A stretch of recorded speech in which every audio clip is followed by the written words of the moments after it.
¿Qué tal? ¿Cómo están? Buenas noches. Estamos arrancando Cara o Cruz, como todos los domingos. Estamos por Canal 13, también por Unicanal. Pipo, ¿cómo te va? Buenas noches. Muy buenas noches, Jorge, a la audiencia. Arrancamos otro domingo más de Cara o Cruz. Bueno, ya está con nosotros el presidente de la DINAC, Nelson Mendoza. Varios temas para hablar con él. Tenemos tiempo para ir entendiendo un poco. El domingo pasado, ¿te acuerdas? No acordamos de él, porque yo había recordado una entrevista que tuvimos no hace mucho, cómo ha aumentado los niveles de recaudación. Y nosotros dijimos, ¿por qué pasó? Sí, aumentaron los pasajeros, aumentaron las tasas, aumentaron los aviones. ¿Qué pasó? No, con lo mismo se dieron estos números que me parece importante también compartir. ¿Qué tal, presidente? ¿Cómo te va? Buenas noches. Buenas noches, Jorge. Buenas noches, Pipo. Para la audiencia también, muy buenas noches. Bueno, es un poco así como vos como relataste, ¿verdad? Nosotros, en el comparativo de agosto del año 2022 al 2023, a agosto del 2023 al 2024, que está por llegar, tenemos un importante superávit en los ingresos de la institución, ¿verdad? Creemos que vamos a superar los 10 millones de dólares en este periodo. Si bien no es un cierre de año, no es un cierre de balance, es un periodo comparativo desde que tomamos la institución. Y por un lado, estamos muy contentos de ese hecho. Vamos a seguir intensificando los controles, vamos a seguir poniendo a las personas en los lugares claves para poder seguir manteniendo esa recaudación. Pero ahora viene la segunda parte y la más importante, ¿verdad? Poder volcar eso en mantenimiento, en compra de nuevos equipos y en darle confort y seguridad al pasajero, ¿verdad? Es mejorar un poco hasta que esté eventualmente la terminal nueva, ¿verdad? Porque hay que entender que la terminal nueva va a llevar un periodo de tiempo bastante largo, aunque se haga por etapas. ¿Cómo sería eso más o menos? Sí, bueno, nosotros el sábado pasado fuimos convocados por gente del gabinete de la presidencia a una reunión el lunes al Palacio de López, donde asistimos a la firma de un memorándum de entendimiento entre la ministra de Emiratos Árabes y el canciller Rubén Ramírez, ¿verdad? Todo eso bajo el liderazgo del presidente Peña, que también estuvo presente en el acto. Y en medio, entre los puntos que se tocaron o que se firmaron en ese memorándum, también hay un aspecto que tiene que ver con aeropuertos, ¿verdad?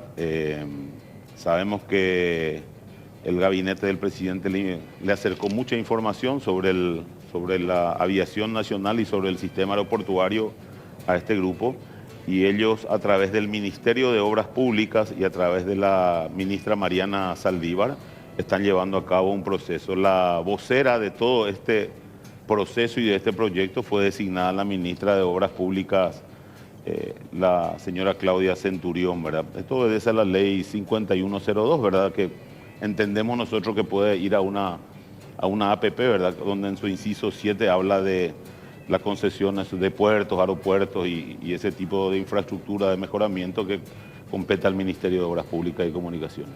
En ese tema, si bien creo que ya se resolvió que la nueva terminal se va a hacer allí en el predio, en Luque, donde está el Silvio Petirosi. Eso creo que ya no está en discusión. Sí. Entendemos nosotros que por los estudios, por las preguntas, por las visitas y por el proyecto, que también, porque hay que poner en contexto que hay un proyecto realizado por una administración anterior, vía OASI, con técnicos de la OASI, que nosotros habíamos acercado en enero, aproximadamente en el mes de enero, febrero, a la Presidencia de la República, ¿verdad?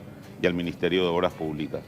Este proyecto contemplaba una nueva terminal aeroportuaria dentro del mismo predio del Silvio Petirosi. Hay que recordar que ese predio tiene más de 500 hectáreas, tiene una pista muy buena, entonces no sería un impedimento hacer una nueva terminal aeroportuaria dentro de ese predio. Y en cuanto a lo de fasearlo o hacerlo por etapas, sí, el proyecto final es un aeropuerto para 4,5 millones, 4 millones de pasajeros, y se puede hacer una primera parte donde contemple 1,5 millones, 2 millones de pasajeros, 1.700.000 pasajeros. Ya sería muy bueno para poder arrancar con la fase de modernización de nuestro aeropuerto, ¿verdad? Es una necesidad urgente, ¿verdad? La remodelación y la modernización. pregunta pregunta de mirador, de observador de redes sociales. Uno ve de repente obras en otros países que se hacen en tiempo récord, sobre todo en estos países como Emiratos Árabes y compañía, que ellos van a hacer un mundial, ellos en 2 años te hacen 8 estadios, 19 aeropuertos, 32 pistas de aterrizaje. Y de repente pues, vamos a fasear por una cuestión económico-financiera, de decir, bueno, vamos a hacer, no podemos gastar todo de una, o se fasea porque para que el crecimiento sea paulatino, el crecimiento del movimiento y justifique, o porque realmente lleva nomás luego ese tiempo a hacer una obra de ese tamaño y no se puede hacer más rápido.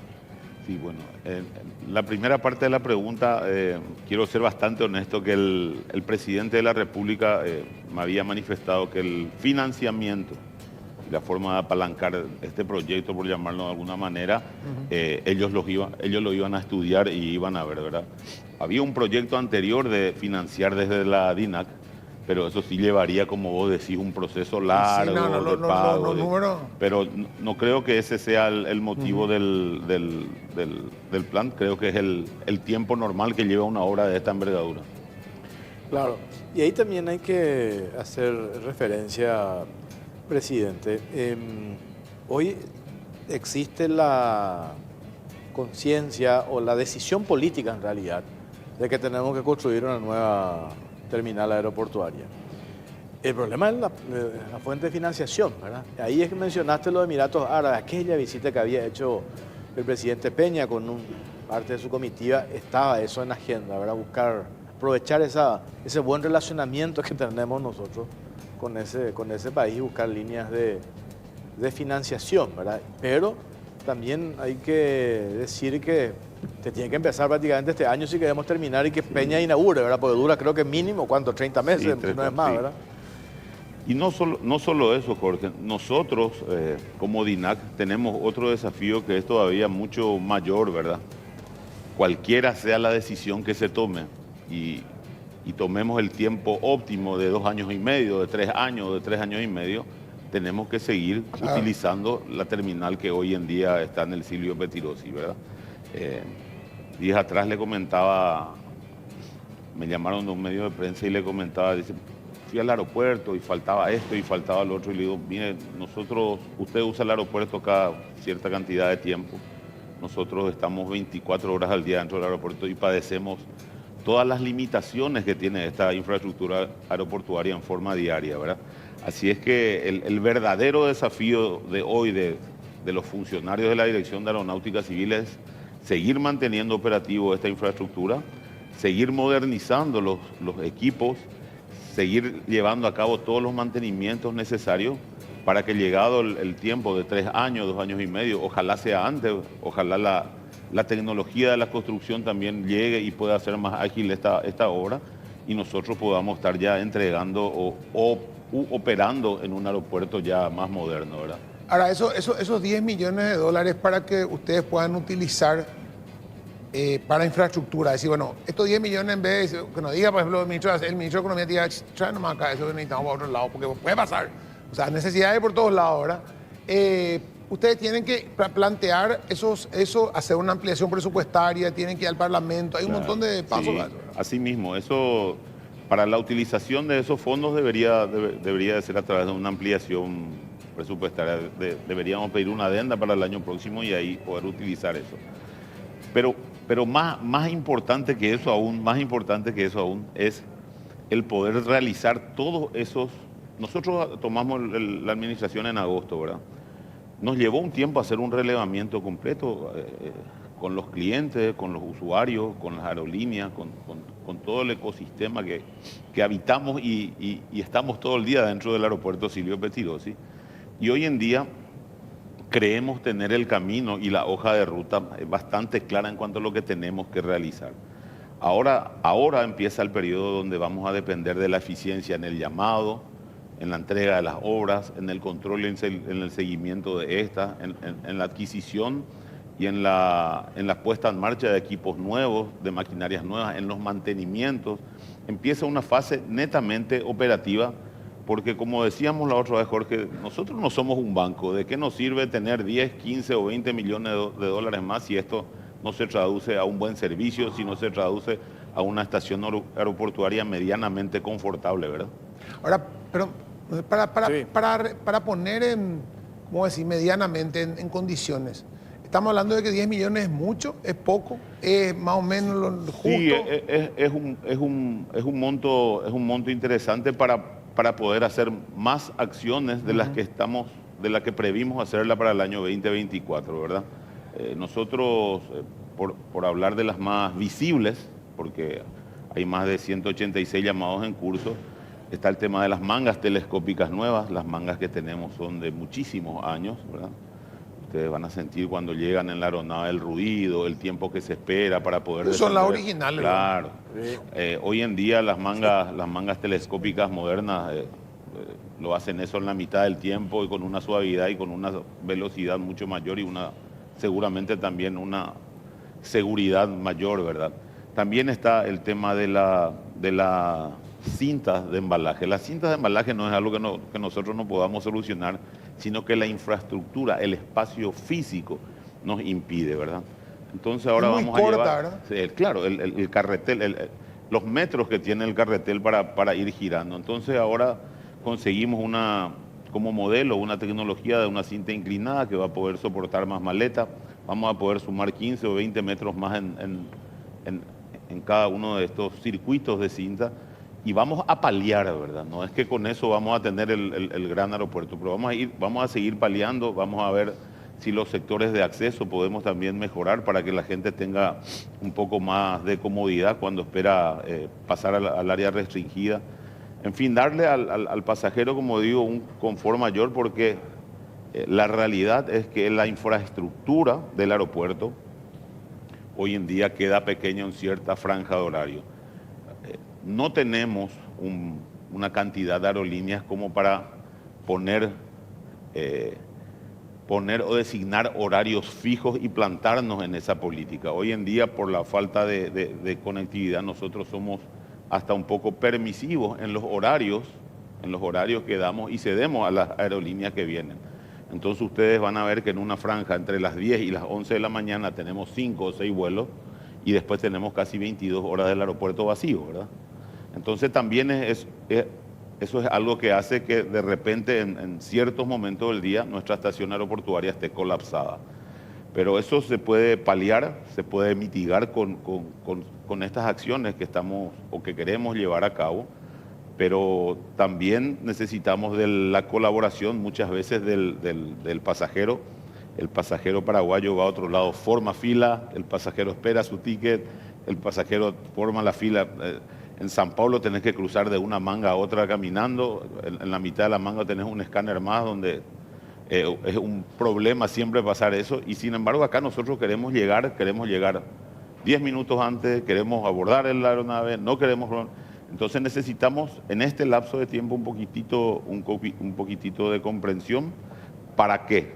Para que todas esas obras que vamos a llevar a cabo y las compras de estos equipos puedan, como digo, no solucionar, no va a ser la solución definitiva, pero va a mejorar el funcionamiento de nuestra actual estación aeroportuaria. Y vamos a permitir que las aeronaves sigan operando en los horarios que a ellos les convenga o que les sea más rentable, ¿verdad? Volviendo al tema de recaudación, ¿dónde en los fletes es lo que ha disparado estos números que nos dijiste el otro día, presidente? Sí. En lo que refiere a la Dirección de Aeronáutica Civil, el segmento más amplio donde tenemos la mayor cantidad de recaudaciones en la parte de cargas aéreas. Cargas aéreas supone el 52, el 53% de los ingresos de la institución. Entonces, nosotros hicimos un relevamiento y nos dio lo vimos con muy buenos ojos porque fue en la misma proporción del 17%. El crecimiento total va a llegar al 16-17% más en este periodo de agosto a agosto. Y en esa misma proporción del 53-54% fue carga aérea. Quiere decir que también ese 17% se vio reflejado en el control de tráfico aéreo, del vuelo y el sobrevuelo, de las tasas de pasajeros, del uso de servicios en rampa, de todos los servicios que ofrece, de la parte comercial, ¿verdad? Donde la Dirección de Aeronáutica Civil también recibe unos ingresos, de todos los servicios que ofrece el aeropuerto del estacionamiento, fueron creciendo en la misma proporción. Entonces, algo que nos deja muy tranquilo, porque si dependíamos solo de un sector de recaudación del aeropuerto, íbamos a estar de nuevo pendientes de solamente una fuente de ingreso, por llamarlo de alguna manera. Ahora estamos equilibrados en cuanto a de dónde vienen esos ingresos y cómo van ingresando a la institución, ¿verdad? ¿En qué proporción influye el tener un aeropuerto de buena categoría? Ustedes tienen una categoría, luego que le ponen, hay unos números que clasifican, pero mejorar la categoría de tu aeropuerto, la calidad del servicio que brindas, como decía, a los clientes, a todos los clientes, a la aerolínea, a los pasajeros, a todo, ¿verdad? ¿En qué influye para que haya mayor cantidad de interesados en operar en ese aeropuerto, operar esa ruta? ¿O no tiene nada que ver? Sí tiene que ver, sí tiene que ver. No es una decisión directa, pero para una aerolínea siempre es mejor operar en un aeropuerto bueno, seguro, confortable. Para un pasajero que puede elegir entre dos destinos, si mi destino está marcado, tengo una reunión en San Pablo, no me voy a ir a Buenos Aires porque el aeropuerto es bonito. Pero por ahí si estoy en unas vacaciones y estoy recorriendo diferentes destinos, ¿por qué no sumar Paraguay a ese destino que tiene un hermoso aeropuerto, tiene tales atractivos? Es un trabajo en conjunto, donde una parte de ellos es el aeropuerto. Entonces, si nosotros ponemos de nuestra parte como servicio aeroportuario y otras instituciones la suya, seguramente aumentaremos el volumen de pasajeros y de turistas, ¿verdad? ¿Qué estamos haciendo al respecto? Siempre recordamos lo que algún momento fue la cantidad de aerolíneas que operaban con nosotros, ¿verdad? No me acuerdo el número, pero era importante y de conexiones directas, grandes capitales del mundo. Eso perdimos. ¿Cómo hacemos para conquistar de vuelta? Bueno, desde el mismo periodo que hablamos, de estos 10 meses, nosotros tenemos 2 aerolíneas nuevas, una operando y otra que arrancará su operación en menos de 30 días. Boliviana de Aviación se sumó a las aerolíneas que están operando a nuestro país, que aparte de tener el vuelo a Santa Cruz de la Sierra, tiene conexiones a Europa y a Estados Unidos, ¿verdad? Entre sus destinos principales. Y a partir de diciembre, de los primeros días de diciembre, Azul, la compañía de aviación Azul, que es brasilera, líder en cabotaje en la República del Brasil, también empezará a operar con vuelos diarios en nuestro país. Estos vuelos van a ser 5 días a la semana, Asunción-Viracopos, y de Viracopos a cientos de destinos del Brasil y también a Estados Unidos, a Europa y al Caribe. Y también va a tener 2 vuelos semanales. Vamos a recuperar la ruta de Curitiba, que la habíamos perdido. Hoy en día hay mucha gente que utiliza ese destino por diferentes motivos, y hoy ir a Curitiba supone dejar el vehículo en Foz, tomar otra aerolínea, ir a San Pablo, volver a bajar a Curitiba. Y bueno, esa ruta directa a Curitiba también en 2 vuelos semanales va a ser recuperada por Azul. Yo veo, por ejemplo, hay una aerolínea Copa que tiene 2 vuelos diarios a Panamá, obviamente porque ahí hay una cantidad de conexiones, pero gran parte de ese tráfico va a Estados Unidos. Sí. El volver a tener la famosa ruta directa que de hecho existe para la aerolínea que utiliza Asunción-Miami o Asunción o otra ruta Asunción-Europa, implica que no haya, implica que no hay demanda o que no está sucediendo el negocio nomás.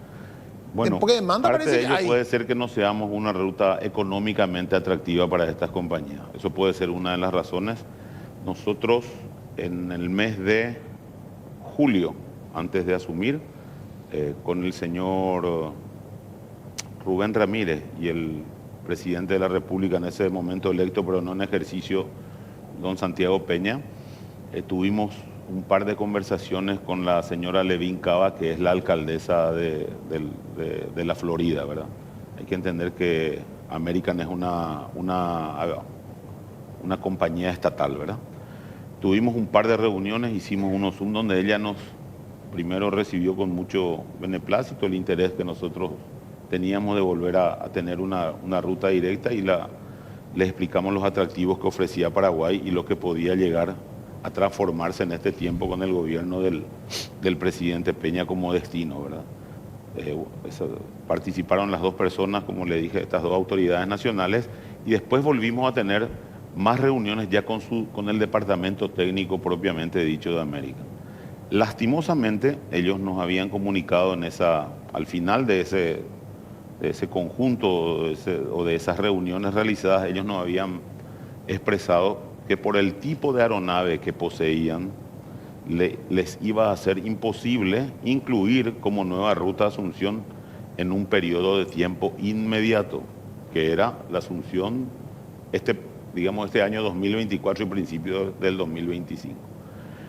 Pero sí para mediados del 2025, cuando ellos tengan las nuevas aeronaves, porque están recibiendo unos Airbus 321, por primera vez American está operando con aeronaves de la compañía de Airbus, ¿verdad? Iban a recibir esas aeronaves nuevas y ahí iban a volver a estudiar la posibilidad de tener a nuestro país como destino. Hay otras aerolíneas, hay otras empresas, se hicieron algunos contactos, se hicieron muchos esfuerzos a través de la Secretaría de Turismo. También nosotros sabemos que se están haciendo esfuerzos en diferentes foros y en diferentes encuentros y ¿cómo se llaman estas convenciones que se hacen en el exterior? Siempre está presente nuestra ministra con su delegación. Y también se está ofreciendo y se está estudiando y se está presentando Paraguay como un destino, ¿verdad? Quizás deberíamos de intensificar ese trabajo y abocarnos a ello directamente, porque realmente es una necesidad el vuelo directo a los Estados Unidos. Esta aerolínea American, específicamente, de esas conversaciones que hace referencia, presidente, que tuvieron, se mencionó el tema del porcentaje por la tasa que se cobra por boleto de pasajero, que yo me acuerdo que en un momento se había dicho que eso hizo que huya esa aerolínea. Sí, no fue la tasa del pasajero, fue la comisión que cobraban las agencias por ticket. Las agencias. Sí, no llegamos a ese punto específico, no se llegó a tratar eso, sino que más bien se habló de temas estructurales y temas de tipo de flota que impedía esta... O sea, los aviones eran demasiado grandes para el mercado. Sí, no eran los ideales para esta ruta. Ahora, yendo a lo que se viene, el año que viene tenemos 2 fechas entre el año que viene del Mundial de Rally. Eso va a generar un movimiento enorme, Asunción y Encarnación. ¿Cómo están preparándose ustedes para eso? O sea, sí. Más o menos hace 3 semanas fue la época del rally, ¿verdad? Hace 3 o 4 semanas fue el anuncio del señor presidente, donde comunicaba a todos que durante 3 años y en forma consecutiva Paraguay iba a ser sede del Mundial de Rally, ¿verdad? Inmediatamente a través del comité organizador, donde el Comité Olímpico también está involucrado, hicimos un par de reuniones en Asunción y la semana pasada visitamos la ciudad de Encarnación, donde ese comité organizador que acompañamos desde DINAC se reunió con diferentes estamentos de la sociedad itapuense, ¿verdad? Primero con el centro de volantes, con la municipalidad, con la gobernación, con los gremios de la producción, del turismo, los diferentes estamentos de la sociedad itapuense. Bueno, ellos recibieron con muy buenos ojos, están muy contentos, muy entusiasmados. Ellos son fanáticos de este deporte, del deporte motor. Y creemos que por primera vez, y vemos por primera vez que hay un trabajo en conjunto y mancomunado de todas las instituciones involucradas, ¿verdad? En lo que respecta a la aeronáutica civil, nosotros ya con anterioridad a ese viaje, yo particularmente me reuní con el intendente Luis It, porque ese aeródromo, el Admin Ayub, es un aeródromo que lo construyó Yacyretá y lo cedió para su operación a la Municipalidad de Encarnación. Ustedes recuerdan, son un poco más jóvenes, pero el aeropuerto quedaba en Quiteria al llegar a Yo la me mano acuerdo derecha. perfectamente. Hasta que se acuerdan todavía. Todos bueno. nos acordamos. No somos un poco más jóvenes. El aeropuerto quedaba en Quiteria y bueno, ese aeropuerto con el tema del embalse y de algunas cosas quedó en desuso, y en compensación la entidad binacional yacyretal había construido ese aeródromo, ¿verdad? Nosotros ya conversamos con el intendente, hay una muy buena recepción de él y de su junta departamental.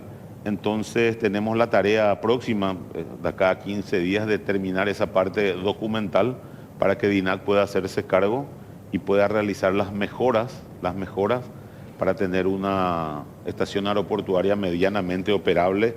Digo medianamente porque no va a ser un aeropuerto, un gran aeropuerto, pero sí puede llegar a ser un muy buen aeropuerto para la necesidad, no solo de este evento, como me pidió o como nos dijo el presidente de la República, sino para la producción de Itapúa, para el turismo de Itapúa, para todo lo que engloba la economía del departamento de Itapúa. Hay que tener en cuenta que ellos son frontera con Posada y con toda esa región de Misiones, y para ese público cautivo tomar un vuelo a cualquier destino es mucho más cómodo que ir hasta Buenos Aires para tomar ese destino. Así es que ese es un aeropuerto que, si lo hacemos en forma bien programada y crece de la manera que creemos que puede crecer si empezamos los trabajos, va a ser un polo de desarrollo muy importante para Encarnación y para Itapúa, porque todos ustedes saben lo que genera la llegada y la instalación de una estación aeroportuaria a una ciudad. Así es que estamos en ese trabajo. Desde la DINAC ya había un proyecto del año 2017-2018 para modernizar esa estación. Lo desempolvamos, estamos estudiando con los técnicos, hay ya personas designadas para este proyecto, y en la semana próxima nos volveremos a trasladar allá para ya hacer un relevamiento in situ con todos los técnicos y con las autoridades locales y ver los pasos sucesivos a seguir. Para ir redondeando, presidente, enseguida vamos a hablar con el general Oscar González, el ministro de Defensa Nacional. Ya la semana pasada había anunciado lo de la compra de los Super Tucanos, sí, 6, y también lo de la compra de los famosos radares. Eso se va a hacer de manera simultánea, digo. Eso finalmente la decisión, la compra la va a hacer la DINAC o la va a hacer el Ministerio de Defensa. Bueno, hay un equipo del gabinete que está haciendo el estudio. Nosotros acercamos la necesidad de la aeronáutica civil. De hecho, que el año pasado hemos presentado una adenda de 14 millones de dólares para la compra de un radar secundario y un radar primario con fines aeronáuticos, de uso aeronáutico, que es de mucho menor valor que un radar de uso militar, ¿verdad? A partir de ahí se hicieron muchas reuniones. Este proyecto está encabezando el CODENA, el contraalmirante Cíbar Benítez, y nosotros creemos que con su conocimiento y con el trabajo también en conjunto con el general González, la Fuerza Aérea y la DINAC, se va a llevar a un buen consenso para poder ya empezar el proceso de radarización, que por otra parte también va a ser muy importante. Ya tenemos autorizada la compra de los Tucanos, hay una ley que hay que revisar, la ley que ya no compete a la aviación porque es civil, ¿verdad? Pero también la radarización es parte de este proceso para darle una autonomía territorial y aérea a nuestro país importante. Cobertura 100%. Cobertura 100% con lo que se propone en este momento. Tema pistas clandestinas. La semana pasada hablábamos también con el coronel Urdapilleta. En la zona de Bipitá estaban destruyendo una pista clandestina. Ahí es donde hasta ahora me queda... Digo, una vez habíamos hablado y describiste los pedidos que tienen para habilitación de pistas. Generalmente nos reúnen las condiciones, ustedes no habilitan, pero después a veces se enteran que igual están operando. ¿Cómo se está trabajando para detectar esas pistas clandestinas y su destrucción posterior? A ver, en el mes de abril hemos hecho 8 juegos de información total en formato digital y en formato físico de todas las pistas que se habilitaron alguna vez, que están habilitadas y que cumplieron algún proceso y no llegaron al final de su habilitación. Así también del RAM, de todos los registros de aeronaves que existen en nuestro país. Le hicimos llegar a todos los estamentos nacionales ese juego para que esto deje de ser un tabú y se esté especulando y escondiendo información. Sí. Se hizo llegar al Ministerio del Interior, a la Fiscalía, a la Presidencia de la República, a las Fuerzas Armadas, a la Senat, bueno, a todos los que trabajan, a la Policía Nacional, perdón, a la Policía Nacional. Entonces creemos que con eso dimos el primer paso para que muchos de los puntos que hoy se están revisando o volviendo a controlar en ese aspecto a través de las Fuerzas Armadas puedan tener ciertas referencias. Para eso, el control, los radares y otro tipo de equipamientos que le va a explicar mucho mejor el general González, es de muchísima importancia dotar de tecnología. Hoy en día, sin tecnología y con trabajo ya solamente a lo que se suma el trabajo de inteligencia por la tecnología es clave para eso. Hay elementos y creemos que en este plan de seguridad nacional que está tratando el CODENA se van a sumar estos. Le va a explicar, como digo, mucho mejor el general González, sí. Pero hay un trabajo hecho, se está realizando el trabajo y también está empezando a dar sus frutos lentamente, poder detectar más pistas de estas, que alguna vez fueron pistas que estaban habilitadas, como te digo, otras veces fueron pistas que empezaron el proceso y no la terminaron, y otras veces son pistas también habilitadas las que hacen este trabajo, pero no hay un control sobre las mismas, ¿verdad? Claro, bueno, ¿sabes? Que si no ves lo que pasa. Sí, claro. También son pistas habilitadas en algunos casos. Por último, presidente, qué raro, en menos de 15 días, 2 casos puntuales de aerolíneas que tuvieron que volver por el tema de los... ¿Es estacional? ¿Eso tiene que ver con la migración, sí, algo, o qué tiene que ver con qué? Nosotros en algún momento pensamos, cuando ocurrió el primer caso, no el segundo, que podría ser por un tema del Itaú, que hoy en día están esos piletones que se hicieron en el fondo del aeropuerto para que no desborde más la avenida adyacente al aeropuerto. Pero ninguna de las aves que tuvo impacto, ninguna de estas 2 aves son aves acuáticas, ¿verdad? Uno fue carancho y el otro untero, ¿verdad?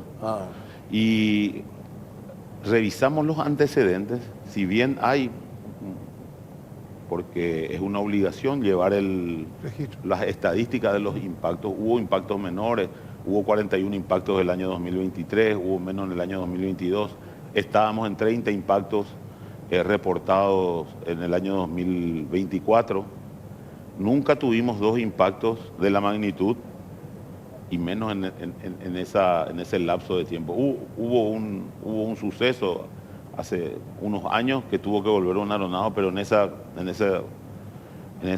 ese tiempo nunca tuvimos 2. En marzo nosotros presentamos el plan anual de contrataciones y en mayo ya habíamos conseguido la reprogramación para sumar a la cetrería. La cetrería es uno de los puntos que ayuda a mitigar este problema, ¿verdad? Ninguna de las medidas es 100% efectiva ni puede darte una exactitud, pero la suma de todas ellas sí te dan una operabilidad buena en una estación aeroportuaria, ¿verdad? Ayer aprovechamos la ocasión, el día martes que ocurrió el segundo evento, nosotros estábamos reunidos con Medio Ambiente, con la Dirección de Aeronáutica, con la Dirección de Aeropuertos, haciendo el análisis de las medidas correctivas que se habían tomado por el primer efecto. Estábamos todos en la oficina del aeropuerto cuando ocurre el segundo evento. Ya teníamos terminado el llamado a licitación de la cetrería, pero a raíz del segundo evento tomamos la decisión de hacer un llamado por la vía de la urgencia, por la vía de la excepción, por 60 días. ¿Por qué? Porque si ese llamado sufre el jueves, que tiene que adjudicarse una protesta, que está dentro de la ley y es una potestad del oferente, decidimos hacer un llamado por urgencia por 60 días hasta que el llamado original de licitación, que es plurianual, que va a ir por 18 meses, esté en marcha, ¿verdad? Esa medida tomamos, también nos hemos reunido y quiero agradecer para quiero aprovechar para agradecer la muy buena predisposición del ministro de Medio Ambiente, Rolando de Barros, y el intendente de la ciudad de Luque, don Carlos Echeverría, porque ante el llamado acudieron inmediatamente a Silvio Petirosi a ponerse las órdenes para colaborar.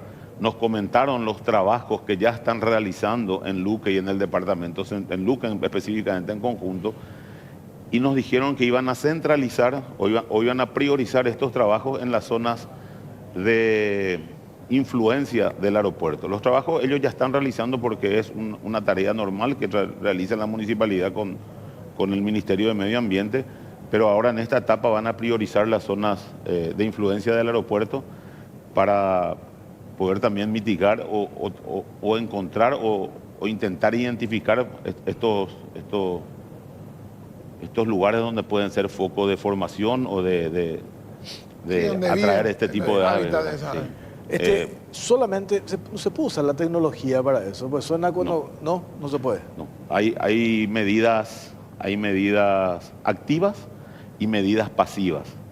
Las medidas activas son el uso de la cetrería, el uso de estruendos. Hay unas armas que simulan sonido de disparos que para ciertos tipos de aves espanta y ciertos tipos de aves no. Hay serían como unas bazucas chiquitas y unos tamborcitos que también tienen el mismo efecto. Hay fuegos que se usan para la noche, algún tipo de iluminación. Están los perros que también recorren, que también se va a sumar, está en el paquete de la cetrería, los perros que también recorren, los halcones, que es parte de la cetrería, ¿verdad? Y después están las medidas pasivas, ¿cuáles son? El cuidado del medio ambiente, el corte, la revisión de los cauces, todo el control del ecosistema que estábamos hablando, que lo van a llevar, que ya lo llevan a cabo la municipalidad y la SEDAM, pero ahora van a intensificar en las zonas aledañas y varias otras medidas, ¿verdad? O sea, es un conjunto de medidas la que hace la seguridad completa del aeropuerto en materia de peligro aviar. Bueno, presidente, cerrás este año, entonces, ¿cuánto me dijiste? ¿10 millones de dólares más? Y esperemos superar los 10 millones de dólares de superávit. O sea, hace la comparación del año pasado. Sí, de agosto del 2022 a agosto del 2023 contra este periodo del 2024. Perfecto. Gracias, presidente, por su tiempo, muy amable. Gracias a ustedes por el espacio.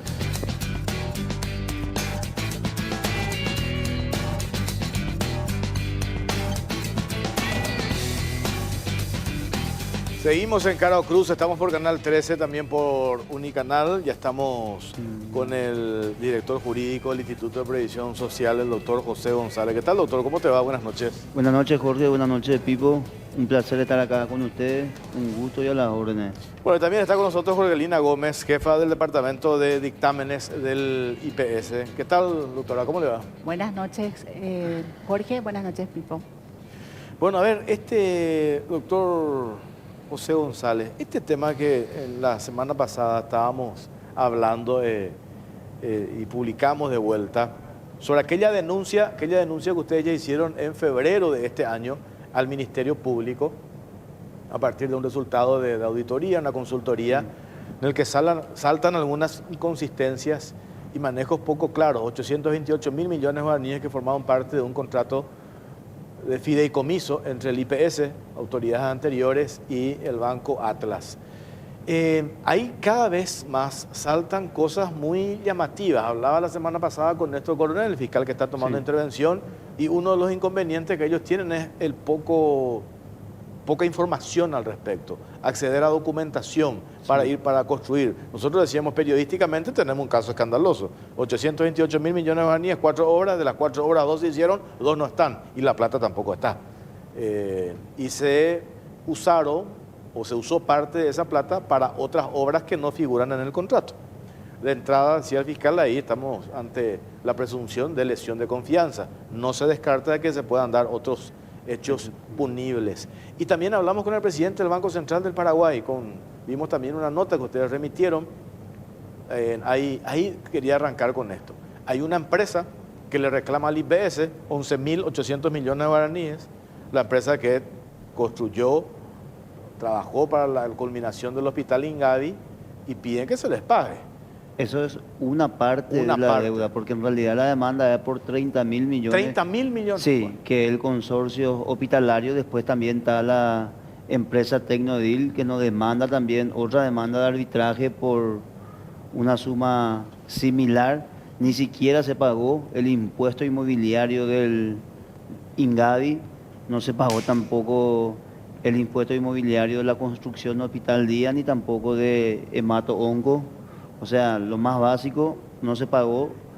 Ingavi tenía un presupuesto de 20 millones de dólares, Policlínica tenía 8 millones de dólares, Hospital Día 60 millones de dólares y Hemato Onco 60 millones de dólares. Lo que llama la atención para la dirección jurídica y que pusimos a conocimiento del Ministerio Público, que cuando en la planilla 2, en el anexo del fideicomiso, solamente figuran estos 4 hospitales, Sí. con presupuesto asignado cada uno. Al momento de suscribir el contrato del fideicomiso, se agrega y otros centros de salud. Eso y otros centros de salud nunca tuvo un presupuesto asignado, nunca se le inyectó un capital.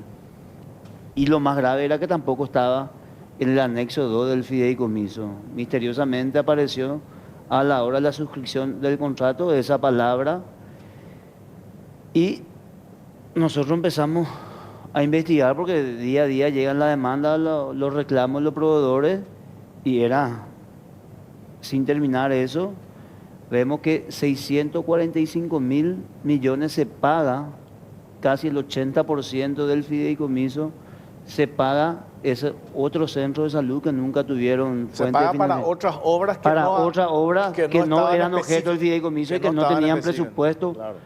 asignado. Nosotros, como consecuencia de eso, habíamos denunciado ante la Contraloría, ante el Banco Central, como así también a la auditoría interna. El Consejo de Administración ordenó una auditoría externa, pusimos nuevamente a conocimiento del Ministerio Público y en una auditoría preliminar del IPS ya determinó algunos hallazgos también de obras que se pagaron con el fideicomiso y que no hay evidencia de que se han realizado. Esta es una información Eso preliminar. es más grave todavía. Ahora, Sí. hay una cuestión acá que es el uso de la figura del fideicomiso, la gravedad que tiene, el mal uso que se hace, ¿verdad? Porque el fideicomiso se crea con toda la intención de darle más seriedad aún cuando uno quiere justamente asegurar, o famosa la palabra de moda, blindar determinado fondo, y se habla de que el blindaje, y que la ley, y que el fideicomiso. Y resulta que si yo agarro esa ley en el sector privado, entro en ese negocio de hacer fideicomisos y pierdo durante el norte y hago lo que se me canta o dejo hacer, ¿verdad? En connivencia con lo que tendrían que manejar el fideicomiso y autorizo eso, es muy grave la situación, inclusive para el Banco Central, para la imagen del país. Porque si yo mañana, yo soy una empresa extranjera y quiero armar un fideicomiso para hacer una obra acá, digo, si al IPS 800 y 160 millones de dólares, puede venir cualquiera y ordenarle al banco a hacer lo que cualquiera le pide, porque el banco no controla nada o porque el banco es cómplice, quedamos como que no hay seriedad, no hay seguridad jurídica, pero es muy grave lo que le pasa a IPS con esto. Y lo más grave también acá fue que la dirección encargada de ordenar los trabajos y las órdenes de pago era la dirección de infraestructura. Estaba el organigrama dibujado de quién era la dirección encargada de emitir las órdenes de pago. En el 2022 se crea la dirección de mantenimiento sin autorización, sin resolución del Consejo de Administración. No existe ninguna adenda. En reiteradas ocasiones nosotros de Casumismo hemos pedido a la gerencia financiera que nos remitan la adenda, la resolución del Consejo de Administración por el cual se le autoriza a la dirección de mantenimiento a emitir las órdenes de pago, a certificar las obras y a ordenar al banco que le pague. ¿Cómo el banco el banco paga?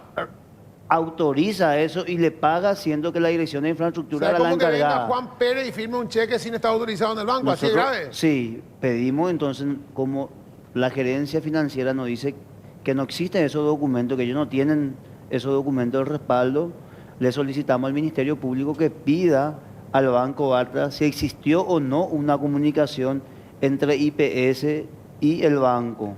Lo más probable es que no existió. Nosotros no tenemos evidencia Pero física si de la- esa situación en Ahora, IPS. el banco no colabora con usted. Nunca le dijeron, al banco, a ver, vos, yo soy el dueño del fideicomiso ahora, yo manejo el fideicomiso ahora. Mostraban por las autorizaciones que tenés. ¿Quiénes son los firmantes? ¿Quiénes pueden autorizar? Nosotros, como no pudimos acceder a ese documento a través del fiscal Néstor Coronel, hemos propuesto diligencia y entendemos que él remitió al banco ese pedido. O sea, el banco se negó a informarle al propio cliente quién Y maneja su cuenta. el fiduciario es responsable, es decir, el fideicomiso se establece a los efectos de garantizar el Claro, pago a los pero dígame, proveedores. si yo mañana soy, vamos a ver, ministro de Economía y manejo la cuenta del Ministerio de Economía, se cambia el ministro de Economía y viene otro gobierno o viene otro ministro de Economía y pide un informe al banco, se supone que el banco tiene la obligación, como a cualquier cliente de cambio a una sociedad anónima, cambia el presidente, cambian los firmantes, de proveerle toda la información que éste requiera. ¿Con qué excusa el banco se niega a informarte a vos, que sos el autorizado a mover esa cuenta? Dame los documentos que tenés, ¿quiénes son los firmantes de mi cuenta? Nosotros tuvimos que recurrir al Ministerio Público porque no obtuvimos la respuesta. Gravísimo. O sea, están ocultando algo. Así también le solicitamos al Banco Central la intervención y una auditoría de ese fideicomiso. Estamos concluyendo una investigación para ver si luego demandamos judicialmente la rescisión de ese fideicomiso. Y daño y perjuicio también. Claro, no, la denuncia penal ya está hecha. Claro. Cuando se menciona, ahí es donde estaba hablando el otro día con un economista y abre la posibilidad abrieron la posibilidad que estos recursos se manejen de manera discrecional cuando se especificaron las 4 obras con el presupuesto, pero después agregaron el tema otros. Y ahí es donde me decía este abogado y economista, no pueden excusarse que todas esas obras, esos 641.000 millones de guaraníes que usaron para otras obras que no estaban específicamente en el contrato, no se puede incluir ahí en el tema otros y con eso se salvan. Pero pasa que ese otro centro de salud nunca tuvo un presupuesto asignado. Claro. Yo para imputar un gasto o pagar en ese otro centro de salud, lo primero que tengo que hacer es inyectarle capital. Si vos no tenés un presupuesto asignado, si el Ministerio de Economía, el Congreso no te aprueba tu presupuesto, vos no tenés presupuesto. Claro. A ver, Jorgelina, ¿vos podés explicarnos qué es lo que se quiso hacer? En principio, porque el otro día me decían, sí, pero ese contrato de fideicomiso se firmó en el gobierno anterior al de ABDO. Sí. Sí, en las pretensiones de este fideicomiso, la intención era muy buena. Exactamente. O sea, se necesitaba plata para la construcción de estos 4 hospitales, se buscó el mecanismo, se hizo el estudio, el análisis correspondiente y tuvo el ok del Consejo de Administración, incluso también de la Superintendencia de Bancos.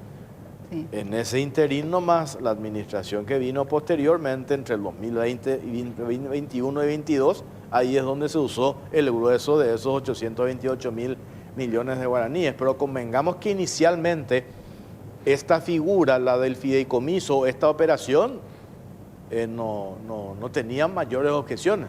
Así mismo. De hecho, cuando se piensa en la fiducia, justamente era una solución Sí. para el IPS, porque siempre fue el tema de expandir su red asistencial, crear estos 4 hospitales que se iban a ocupar específicamente de ciertas áreas, el Hospital Hemato-Oncológico, el Hospital Ingavi, 12 de junio, son obras emblemáticas para el IPS porque el Hospital Central hoy día está colapsado.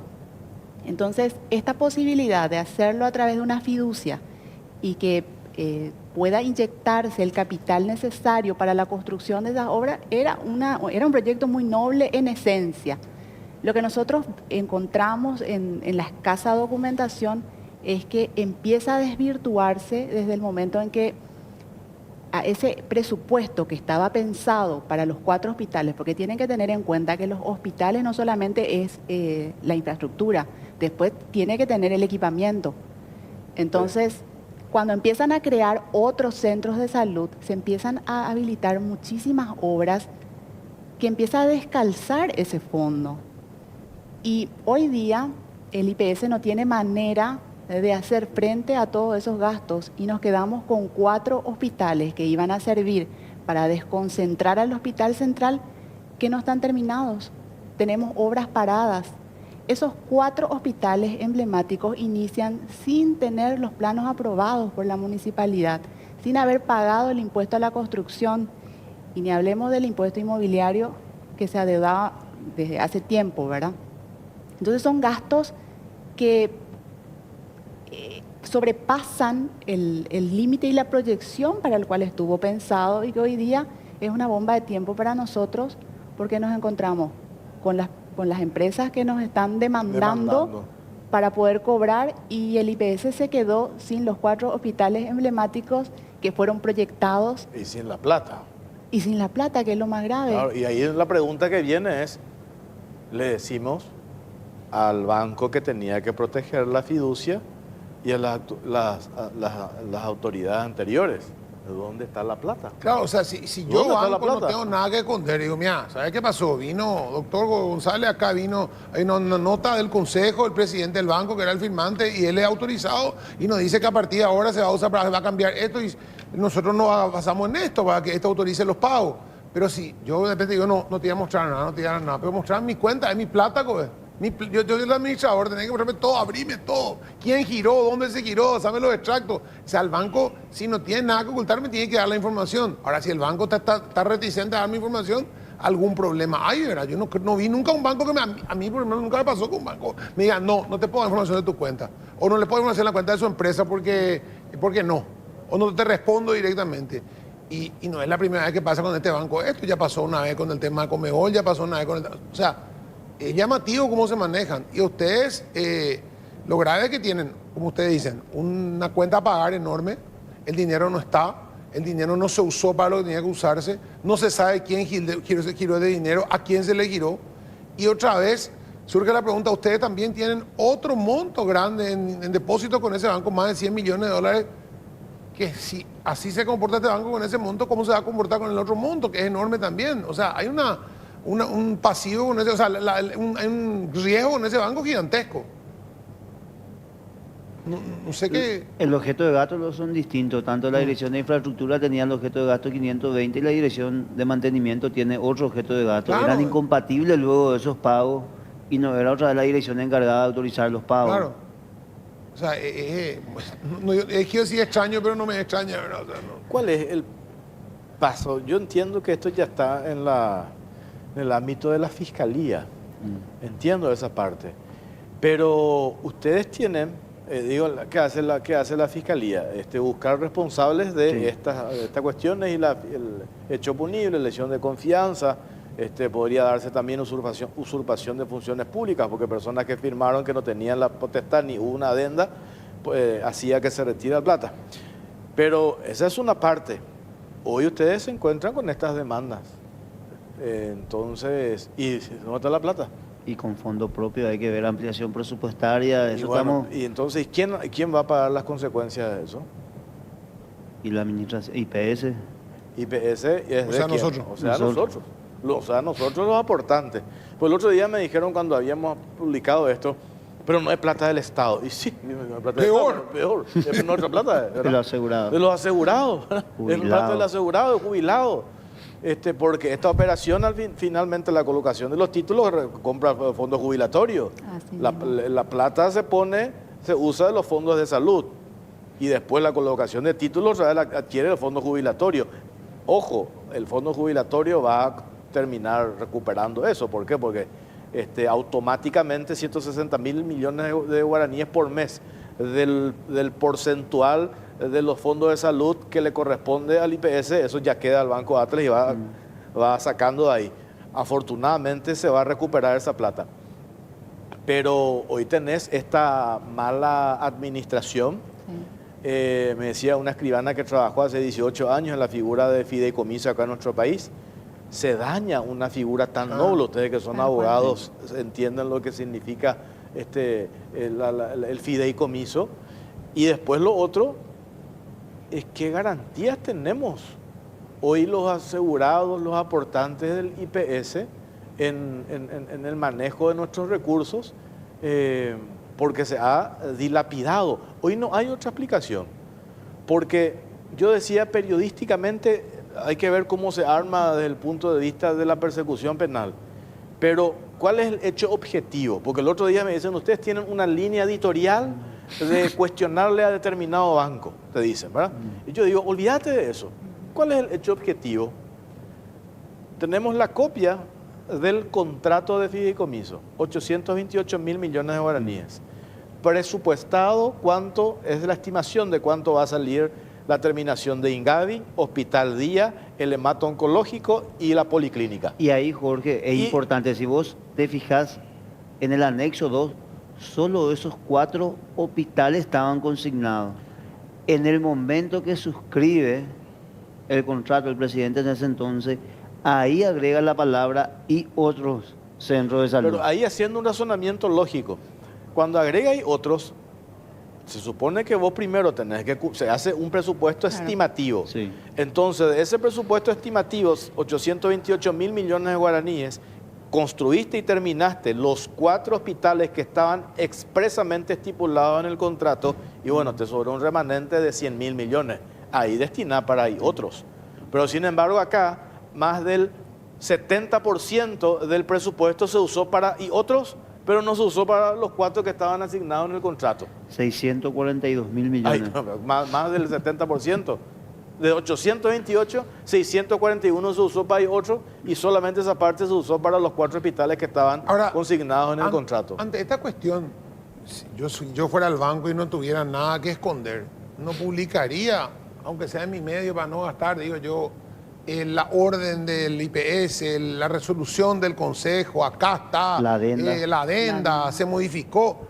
O guardaría silencio 7, 8 días, 15 días, que se diga todo lo que se quiera decir, no, que se diga nomás, a nosotros no nos importa, y el IPS no nos importa menos, o sea, como dice la persona que citaste, vuelvo a repetir, lo dije antes, daña la imagen de una figura muy importante en la economía nacional, que es el fideicomiso, y no es la primera vez que lo hacen, por algún otro motivo, y se ha convertido en como digamos, en un modo operandi de crear fideicomisos para actividades que no son lícitas o para las que no están creadas. Entonces ya es una actitud constante. Entonces ahí yo digo, el Banco Central, ¿qué responsabilidad tiene de parar esto? Decir, bueno, señores, ustedes no pueden seguir jodiendo con los fideicomisos. Dedíquense a otras cosas si es que no saben manejar un fideicomiso y vamos a revisar y vamos a auditar y vamos a sancionarle en todo caso a sus encargados o a ustedes si tienen que ser responsables. Porque hay un daño patrimonial. Ustedes, como administradores, van a reclamar ese daño patrimonial porque el banco no cumplió con el contrato que tenían con ustedes. ¿Y quién es responsable si no cumple el contrato? El banco. No, para mí me ordenó Juan Piquicho, Juan Piquicho no puede ordenar en mi cuenta. ¿Cómo va a ordenar el que él firme? O sea, mañana pasa es lo mismo que mañana yo encuentro un cheque en mi cuenta y está firmado por Juan de los Palotes. Y yo diga, ¿cómo aceptaste el cheque? Vos no es la garantía que vos me das de que revisaste mi firma, que era mi nombre, que para eso tengo un registro de firma, tengo una autorización, si es que hay más firmantes. Pero si no está autorizado ese firmante, lo mismo que tengo que hacer yo es no pagar el cheque o no aceptar la orden de pago. O sea, eso es lo digamos, es lo raro, es hasta bizarro, digo yo. Bizarro, esa sería la palabra, ¿verdad? Yo creo que esta administración cumplió porque ha denunciado ante todos los órganos de control, denunciamos ante el Ministerio Público, ante el BCP, ante la Contraloría, pusimos a conocimiento también del Congreso. Nosotros esperamos que haya también un castigo ejemplar. Nosotros, por orden del presidente y del Consejo, hemos denunciado más de 23 causas penales abiertas. Históricamente se fueron privadas ya más de 30 personas, ya sea por la venta de cargos, como así también adelantamiento de turno que hemos denunciado. Y nosotros esperamos ahora que la justicia un poco actúe, porque si acá no se castiga, no hay un castigo ejemplar para esas personas que administraron mal los recursos de los asegurados, de los jubilados, que le descalzaron financieramente al fideicomiso, desnaturalizaron, o sea, desnaturalizaron. Es grave esto. Alguien tiene que pagar por eso. Claro, porque dice Jorge, bueno, pues se va a recuperar ese dinero del fondo patrimonial. Sí, pero el resto de la obra alguien va a tener que pagar y va a tener que volver a pagar de los fondos para médicos, Sí. algo que no tenía que haberse, pues, ya tenía que estar todo pagado. Y encima vos mismos, ustedes mismos dicen ahí, ¿verdad? Hay gastos, hay obras que supuestamente sí pagaron y no están. Eso es más grave todavía, o sea, No, ese es un informe preliminar de la Claro. autoridad porque nosotros ¿qué pedimos pasa si para decir esto todo así? aquello que se pagó con el fideicomiso y que no tenía un presupuesto asignado, se prestó o no el servicio. Y 17 hallazgos ya encontró la auditoría en las distintas localidades que recorrió de que obras que supuestamente se pagaron y que hay hallazgos que no se hicieron esa obra. Imagínate. Más grave todavía. Sí, lógico. O sea, ni siquiera que Entonces, parece que tenía urgencia y pagué otras cosas y te entonces, pone explicación. ¿Cuál es la presunción también de que esa plata del fideicomiso, los 828 mil millones de guaraníes, por un lado, se pagaron para obras que no estaban específicamente detalladas en el contrato? Por otro lado, se presume de que se pudo haber utilizado para calzar el presupuesto de salud. Incluso para pagar otras cuestiones, salario y compañía, ¿verdad? Entonces, ¿por dónde lo mire? O se fumaban la plata, porque si vos decís, O lo otro también, ¿verdad? hice una obra y no está la obra, es la mejor manera de hacer desaparecer la plata. Por eso digo, gravísimo es este caso. Entonces los montos son escandalosos. Estamos hablando de, 100, de hoy 150 millones de al cambio dólares. actual, sí. Bueno, en su 148 momento eran millones de 150 millones de dólares, hoy serán menos, un poquito más. 148. 148 millones. Y después está el mismo diario te reclaman los fondos para el hospital Lincán y los fondos para la Y ahí- enfermedad. gracias por hacerme acordar lo del el hospital hemato-oncológico. ¿Cuál fue la discusión la semana pasada que nos indignó con justa razón ver las imágenes de este pobre señor de 40 años que murió en una silla en un hospital en Alto Paraná? Sí. Y ahí es donde vos decís, y me acuerdo de esa declaración, esas afirmaciones del Papa Francisco, la corrupción mata. Si nosotros teníamos la construcción del hospital hemato-oncológico, si bien es del IPS, para los asegurados del IPS, como dijo la doctora María Teresa Barán, iba a ayudar a descomprimir el hoy saturado sistema público de salud que atiende a los enfermos oncológicos. Y en el contrato estaba incluso el presupuesto de cuánto iba a costar el hospital hemato-oncológico, 336 mil millones de guaraníes. Hoy no se tiene, hoy necesitas prácticamente 280 mil millones de guaraníes para construir. ¿Dónde vas a sacar eso? Para culminar el hospital día necesitas otros 210, en total necesitas 500 mil millones de guaraníes. Hoy necesitas para terminar eso que no hicieron con los 828 mil millones. Entonces, cuando escuchamos a sectores políticos en intervenciones en el Parlamento decir la irresponsabilidad, el gobierno insensible con los enfermos oncológicos y los medios afines a ese sector político, ni una palabra sobre la complicidad, o sobre, no la complicidad, sobre el robo o la mala utilización de los administradores actuales y este banco en particular. Si teníamos hoy un hospital hemato-oncológico, íbamos a descomprimir el saturado sistema de salud pública. ¿Por Así qué? mismo. Porque hoy no tenemos un hospital hemato-oncológico, entonces la gente va, incluso asegurado el IPS, van al sector público. Y hoy tenemos un serio problema. ¿Es un problema el tema de los oncológicos? Claro que es un problema. Lógico que es un problema. Pero hay una consecuencia. Se tenía la plata en su momento, en diciembre del 2017, cuando se firma este contrato, se pensó en eso. Se hace una proyección a futuro. Y en 5 años se chuparon toda la plata, no hay un solo castigado, no tenés el hospital hemato-oncológico y tenés estos problemas de saturación en el sistema de salud pública. Y sumada a la demanda que tenemos por el no pago de Es otra vez. las obras realizadas. Necesitas 500 mil millones para terminar lo que no se Sí. terminó. Tenés otra vez demanda de las empresas contratistas. Pues de terror esto es. Y hoy algunos dicen, están en la pelotudez del reclamo. El presidente Peña está de paseo por París cuando acá están muriendo los enfermos oncológicos. De paseo en la pelota, de paseo en una reunión ahí con Macron, con otras autoridades, con potenciales inversionistas. ¿Qué es lo que necesitamos nosotros? Que acá vengan los Plata para pagar lo que Plata. dejaron, el agujero que dejaron. El agujero que dejaron los otros, ¿verdad? Doctor, tenés que hacerle seguimiento a este tema. Estamos en eso, seguimos denunciando, proponiendo diligencia y esperamos también un poco el resultado por parte del Ministerio Público. También tuvimos una reunión con el fiscal general, con el presidente de IPS, porque nosotros íbamos presentando documentos en la fiscalía y iban abriendo causas penales distintas. Cuando nosotros ampliamos la denuncia del fideicomiso demostrando que hay una demanda de arbitraje del consorcio hospitalario de Ingavi. Con eso estábamos demostrando que el fideicomiso fue descalzado, que no se pagó una obra que tenía presupuesto. Abrieron una causa penal independiente, solicitamos la acumulación de esa causa porque eso evidencia cómo fue descalzado ese fideicomiso. Nosotros vamos a seguir denunciando. Ese es, como nos había dicho el presidente de la República, no me gusta la persecución, pero tampoco me gusta la impunidad. Totalmente, lógico. Cero tolerancia a la impunidad, transparencia, gestión, y nosotros estamos en esa línea. 23 denuncias hemos presentado, vamos a seguir presentando denuncias penales, vamos a iniciar la demanda contra la patronal de que adeudan a IPS. El 31 de julio termina la promoción, luego nosotros estaremos iniciando la demanda civiles correspondiente, como así también las denuncias penales por evasión al Seguro Social. Asociación de asegurados, ahí ahora hace poco que se creó, yo digo, ¿dónde están manifestándose frente al banco? Están boludeando.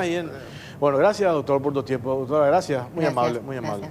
No. Nosotros hacemos una pausa. A la vuelta ya vamos a hablar con el general Óscar González, con el ministro de Defensa Nacional. Antes...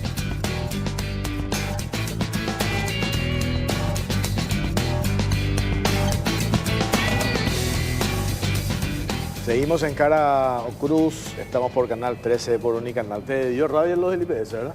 ¿Sí? Te cansa, vos sos aportante del IPS y te cansa. A mí me cansa, no es la cuestión del administrador, el hecho de que haya el poder que tiene este grupo Sucolillo con el tema de manejo de la plata. Y otra vez juegan indignados ellos. Es más, gente me voy enojado, y están enojados y reclaman y su tapa, ¿dónde está la plata? ¿Dónde está? Hermano, cada vez que abren una olla podrida están ellos, siempre aparecen ellos, hay un muerto, están ellos en el medio. O sea, no dejaron un títere con cabeza del gobierno anterior. Pues yo también mataría por Marito si me da 120 millones de dólares acá, 180 millones de dólares allá, me da no sé qué cosa. ¿Entendés por qué están a punto de inmolarse por Marito? Pero yo también, son leales en el fondo. Yo diría, cara la lealtad, eso sí. Cambiamos de tema. Está con nosotros el general Óscar González, ministro de Defensa Nacional. ¿Qué tal, ministro? ¿Cómo le va? Todo Buenas bien, noches. un saludo grande para ustedes y para la teleaudiencia.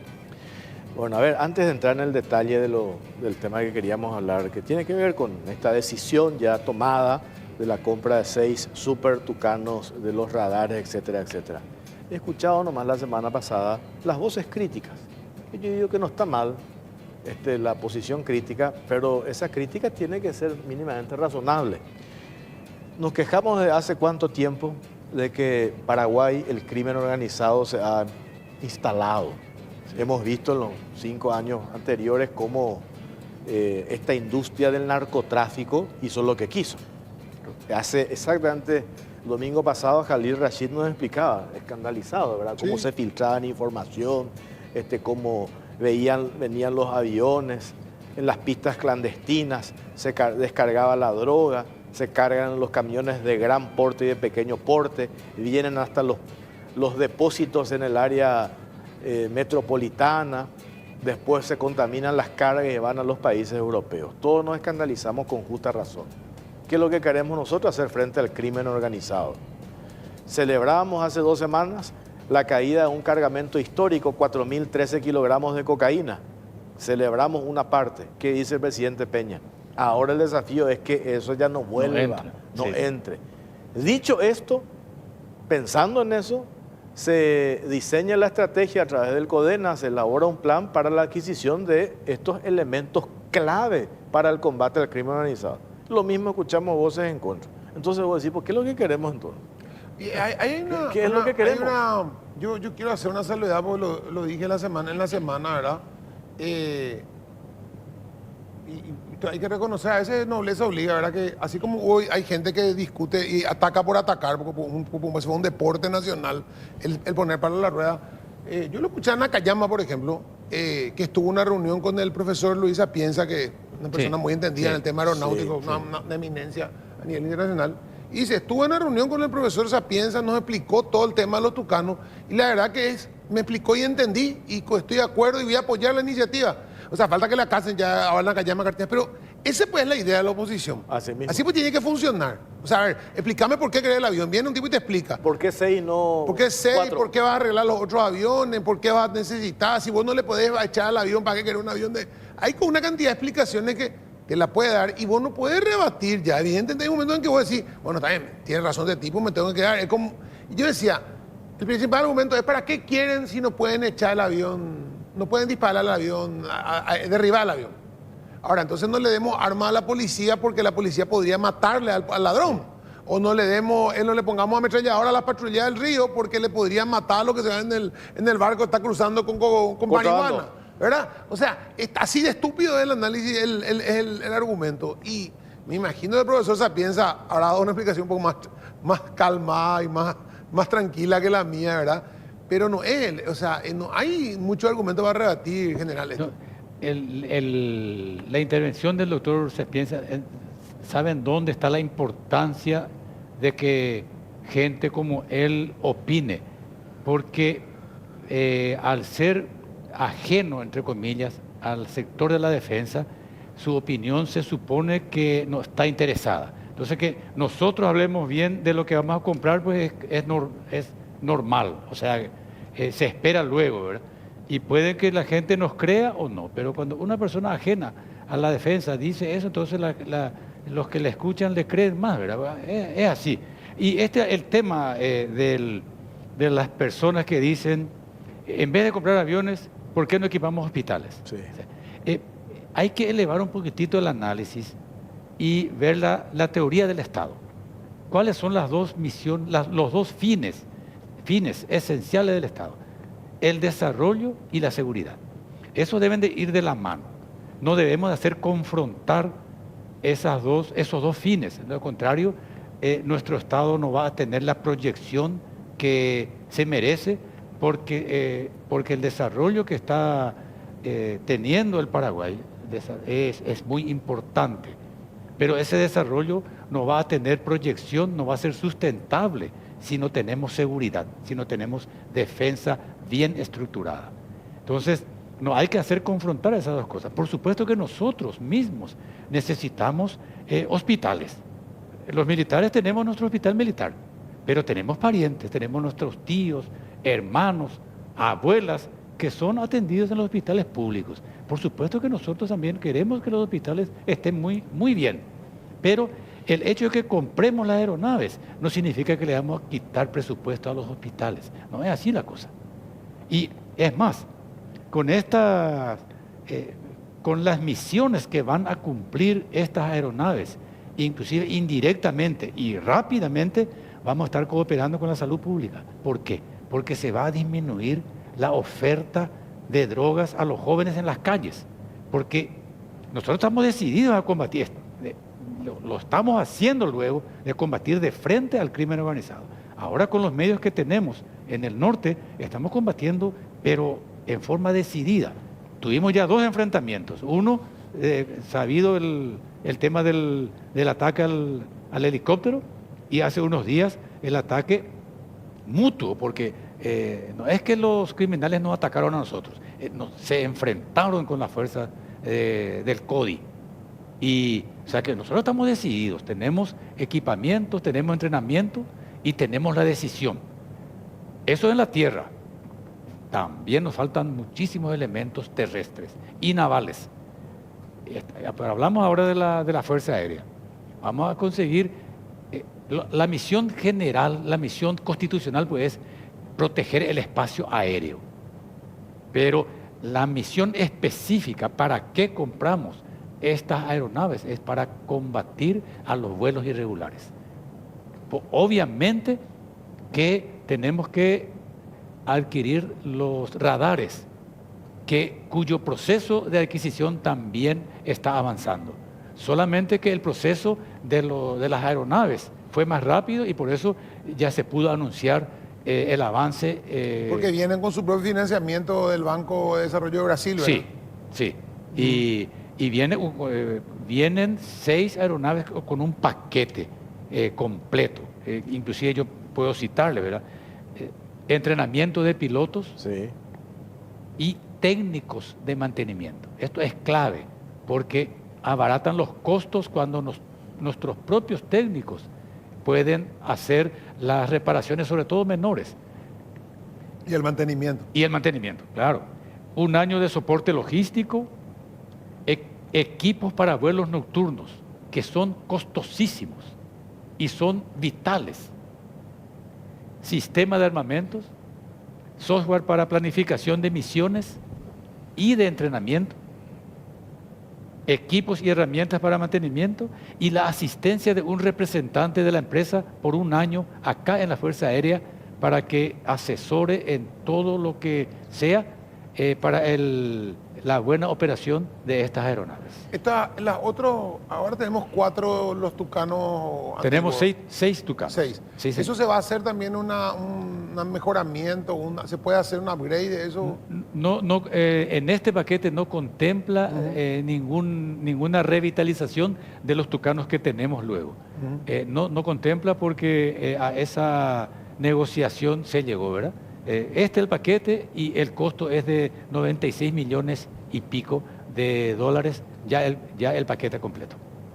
Cuando podrías repetir, yo sé que hablaste, estuviste en el Senado, Sí, señor. ministro, pero me gustaría de vuelta nomás para dejar en claro por qué se tiene que hacer bajo la modalidad de contratación directa Sí. o compra directa en realidad. Sí, porque no solamente las aeronaves, especialmente los radares, tienen que ser por compra directa. Uno, porque nosotros, Defensa Nacional, Fuerzas Armadas y en este caso Fuerza Aérea, por instrucciones del señor presidente, tenemos que adquirir los medios que realmente nosotros necesitamos, no lo que puedan venir a ofrecernos.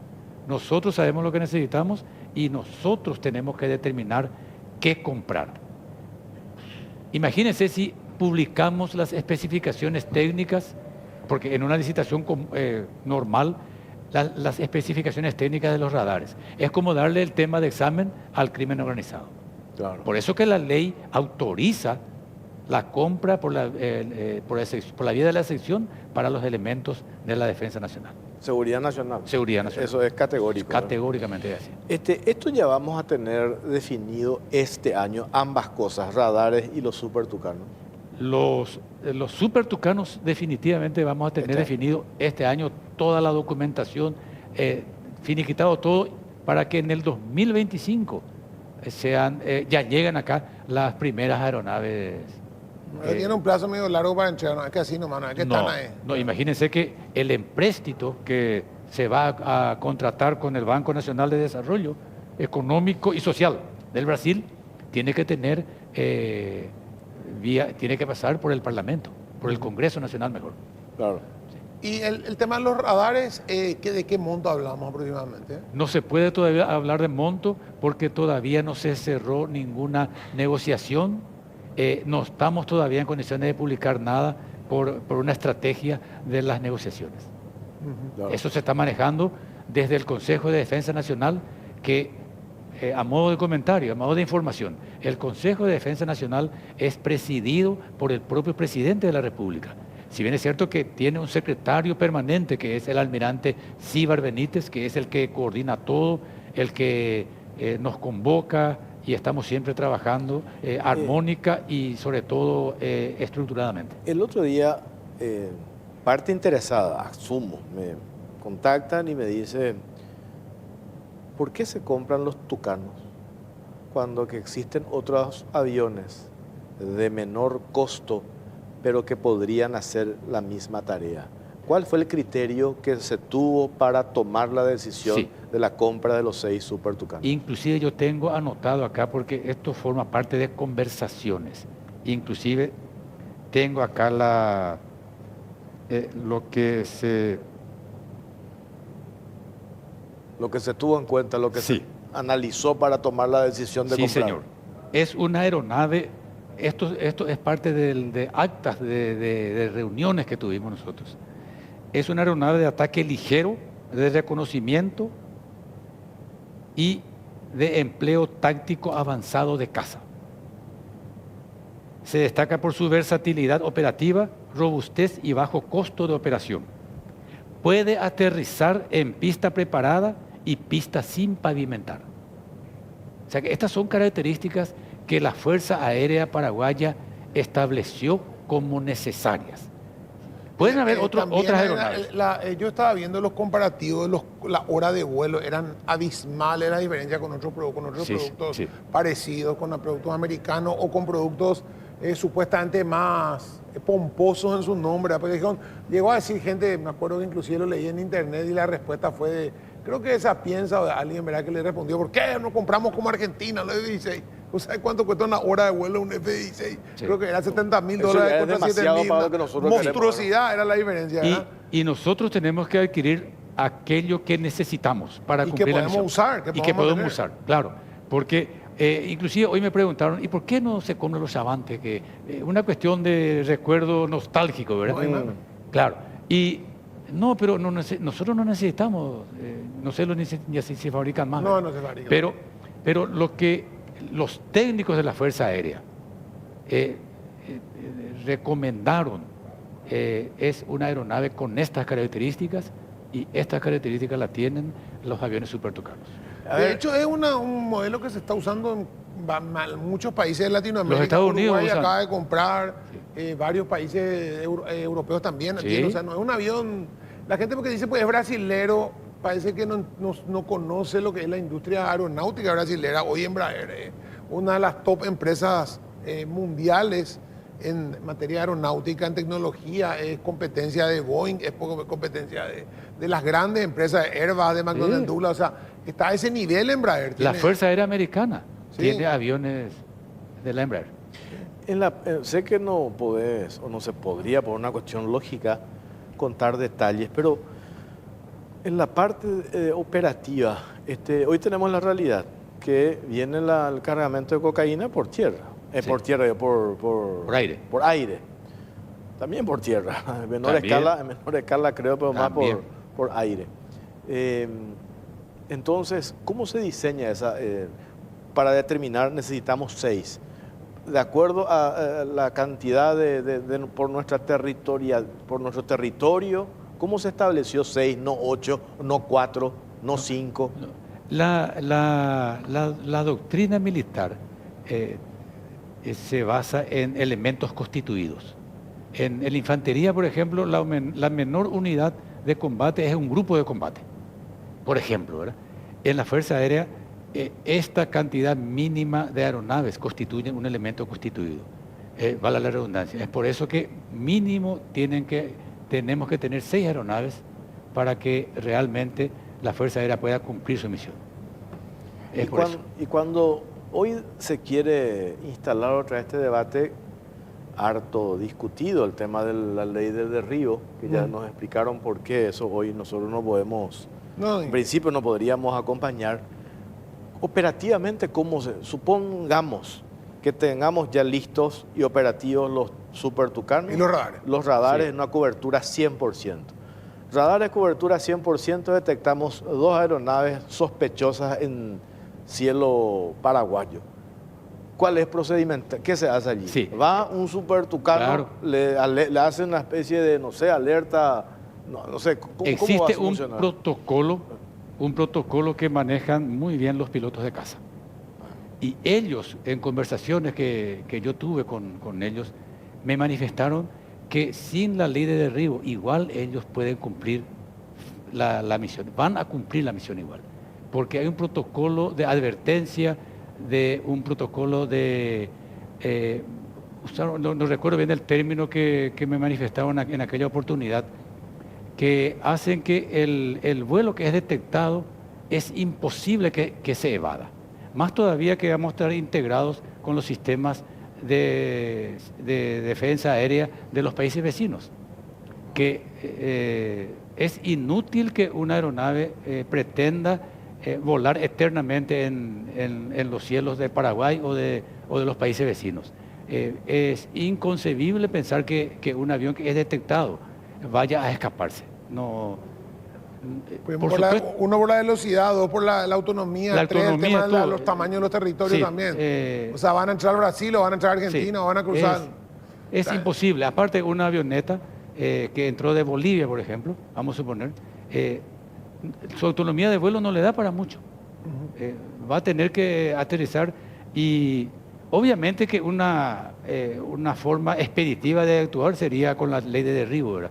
Pero eso no es tan bien, no es tan fácil aplicar. La ley de derribo no es tan fácil de aplicar. De hecho, yo esta semana hablaba con el doctor Preda, ¿verdad?, al respecto de la ley de derribo, y me explicaba el problema, uno, el tema constitucional, y dos, el tema del Pacto de San José, ¿verdad?, que hay que, Claro, inclusive hasta denunciar al Pacto de San José para poder meterse en eso. Sí. Pero, nuevamente, o sea, muchos de estos países que tienen aviones para eso no tienen ley de derribo. De hecho, Estados Unidos hasta hace poco no tenía ley de derribo, ¿verdad?, para este tipo de casos. Después no sé qué modificado, no sé si algunos estados permiten o no, Sí. pero no es que en todos lados hay. De hecho que está bien que se hagan los debates, que se discuta, eso está muy bien. A nosotros nos viene bien también, ¿verdad? Pero eso no debe de parar Claro. el proceso de compra de, Claro, de yo estos elementos. reitero ahí la cuestión de decir, bueno, entonces si no hay ley de derribo, no vamos a comprar aviones, entonces si no hay, yo tampoco puedo, o sea, ustedes, la policía, no puede entrar a los tiros a un lugar para matar gente. Tiene que hacer una advertencia, y solamente si el otro, en defensa propia, si el otro saca una pistola o un arma o puede agredirle, le puede disparar, pero si el otro corre no le puede disparar a matar. También volvemos a entonces no le haya arma a la policía, porque si el tipo va a correr, nomás no le puede disparar a matar, a hacerle correr al policía atrás. O sea, el mismo argumento, de verdad, o sea, no hay ninguna ley que permita que yo mate preventivamente a una persona que no estoy en riesgo yo de que me haga daño a mí personalmente. O sea, la ley no permite eso, ninguna ley paraguaya. De hecho que siempre es saludable tener restricciones, porque hubo casos en que en el propio territorio paraguayo, en esta época, que fueron detectadas, por ejemplo, varias personas con el visor ese nocturno térmico. Pero estábamos seguros de que eran miembros del grupo terrorista. Seguro. Y perdimos tiempo en juntar los equipos tácticos para llevar a la práctica un asalto, pero mortífero, ¿verdad? Claro, pero no pueden bombardear ustedes. No. A los 45 minutos del segundo tiempo, no la tecnología, sino la vista del ser humano, del combatiente, permitió divisar al grupo, y eran pescadores que estaban perdidos ahí en el monte, y llamó la atención que estuvieran desde la tardecita hasta el día siguiente en un lugar, pensando nosotros que eran parte del grupo criminal. Eran pescadores que se extraviaron ahí. Imagínense si le metíamos un asalto. Bombardeaban la zona. Sí, es bueno que se tomen las precauciones antes de atacar un objetivo. Ahora, general, ¿hay datos, una estimación de cuántos vuelos ilegales, aviones ilegales ingresan al territorio? Hay una estimación, pero yo no soy partidario de dar, porque no tenemos los elementos de inteligencia, elementos de inteligencia tecnológicos para realmente saber cuántos son los vuelos irregulares.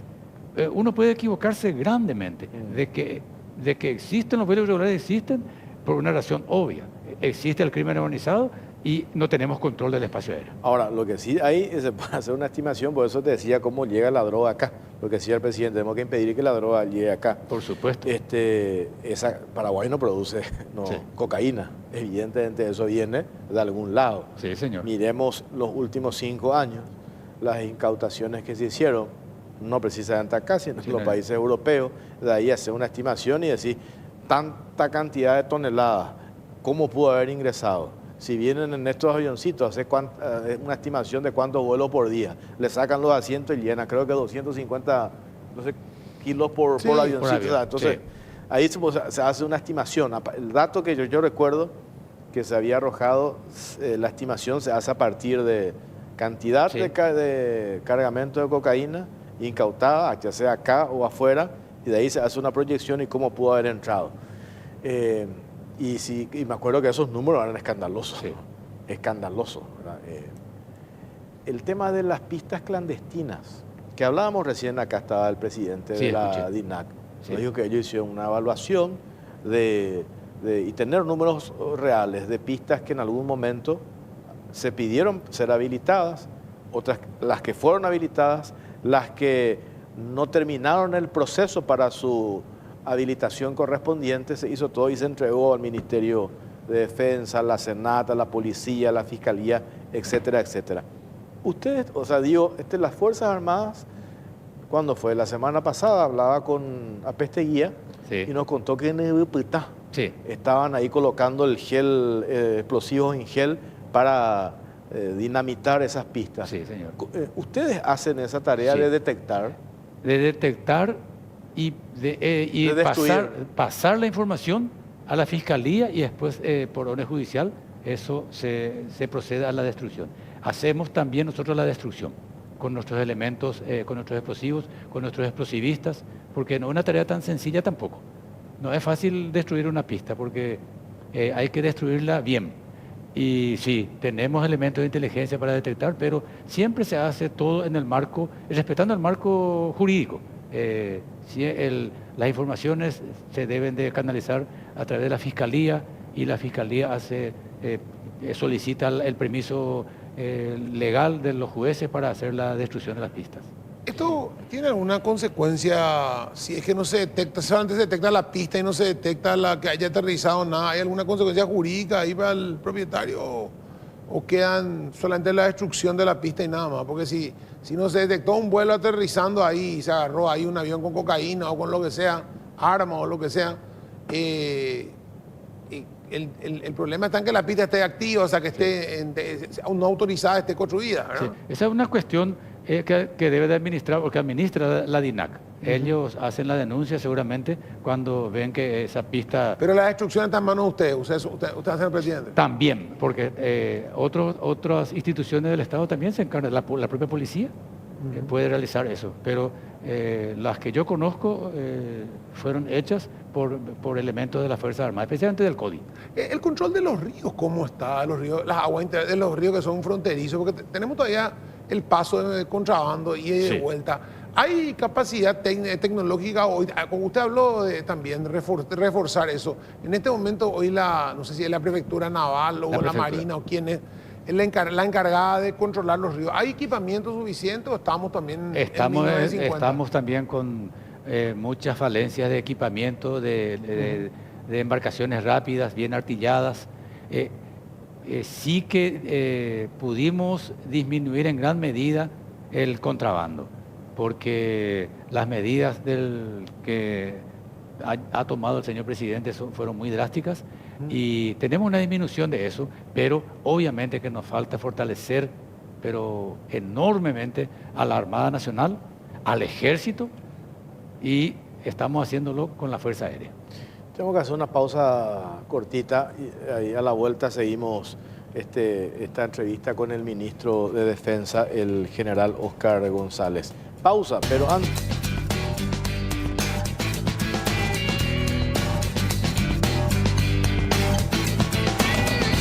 Cuarto bloque, cara o cruz, estamos por Canal 13, por Unicanal. General, ahora me estás anotando acá, quería preguntarte, todo lo que sabemos mueve el crimen organizado, esa estimación que había hecho el ministro del Interior en el periodo anterior, cuando fue a los Estados Unidos, cuando era senador, 25.000 millones de dólares en 5 años. Nosotros decíamos, con esa plata compras todo. Cuando aparece la semana pasada allí en el departamento que le están siguiendo el rastro a alias Macho de la Costa, y aparece la famosa narcoagenda, y aparecen nombres de algunos efectivos de las Fuerzas Armadas, militares. ¿Cómo se avanza en esa investigación? Me dijo Apesteguía, nosotros eso ya trasladamos a las autoridades, supongo yo que a quienes tienen que hacer sumario o ¿cómo se investiga eso? ¿Cuál es el mensaje que ustedes lanzan? Porque eso es fundamental también. Si queremos hacer frente al crimen organizado, nuestros efectivos también tienen que ponerse la camiseta y no dejarse seducir por todo el volumen y el movimiento de dinero que maneja el crimen organizado. Sí, Aclarando que en la agenda esa no apareció ningún elemento militar. Y sí aparecieron otros elementos, pero que son circunstancias aisladas, situaciones aisladas. La verdad es que por lo menos el Comando de Operaciones de Defensa Interna hasta este momento no tuvo ningún problema de ese tipo, ¿verdad? Y nosotros tenemos un control muy férreo en ese sentido. Tenemos el control con el sistema este del polígrafo,